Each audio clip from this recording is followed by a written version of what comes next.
ఈరోజు దేశాన్ని మొత్తం కూడా అట్టుడికిస్తున్నటువంటి ఒక పెద్ద సమస్య ఏంటంటే ఇండిగో.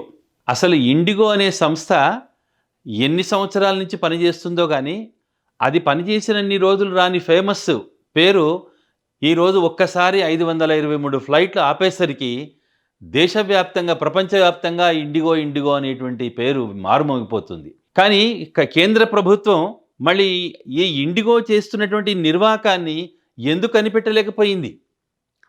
ఏం చేస్తున్నారు అధికారులంతా? మళ్ళీ పౌర విమానయాన శాఖ మంత్రి రామ్మోహన్ నాయుడు గారు మళ్ళీ అంత యువకుడు ఆయన ఎందుకు ఆ ఇండిగో సంస్థతో సంప్రదింపులు జరపలేదు? అసలు దీని అంత వ్యవహారాన్ని బట్టి చూస్తూ ఉంటే ఇదేదో రాజకీయ కోణంగా లేదా ఏదో కుట్ర కోణంగా దర్యాప్తు జరపాల్సినటువంటి అవసరం ఉంది ఈరోజు. కేంద్ర ప్రభుత్వానికి నేనేం విజ్ఞప్తి చేస్తున్నానంటే, ఈరోజు ప్రజల గోడు ఎవరు పట్టించుకోరా?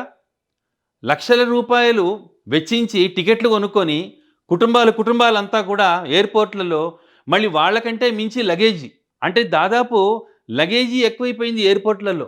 ఇదే అదనుగా ఫ్లైట్ సంస్థలు కూడా విపరీతమైనటువంటి ఛార్జీలు పెట్టి ప్రజల నుంచి మళ్ళీ క్యాష్ చేసుకుంటున్నాయి. ఏమిటి పరిస్థితి? మళ్ళీ మోడీ గారి ప్రభుత్వం ఏం చేస్తున్నట్టు? కానీ ఇక్కడ వచ్చిన సమస్య ఏంటంటే, ఇండిగో సంస్థ వెనక ఏదైనా కుట్రకోణం ఉన్నదా?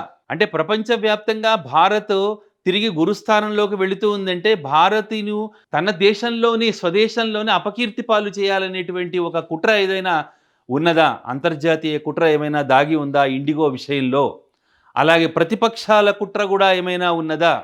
ఎందుకంటే ఈ సందర్భంగా రాహుల్ గాంధీ గారి యొక్క యాటిట్యూడ్ చూస్తూ ఉంటే, ఈ మధ్యకాలంలో ప్రతిదీ కూడా అతను రాజకీయం చేస్తున్నాడు. మరి అటువంటి సమయంలో ఈ ప్రతిపక్షాల యొక్క ఈ కుట్రకోణంలో ఉండేటువంటి విషయాన్ని కేంద్ర ప్రభుత్వం దర్యాప్తు చేయాలి. మళ్ళీ ప్రయాణికులందరినీ కూడా క్షేమంగా తమ గమ్యస్థానాలు చేర్పించాలి.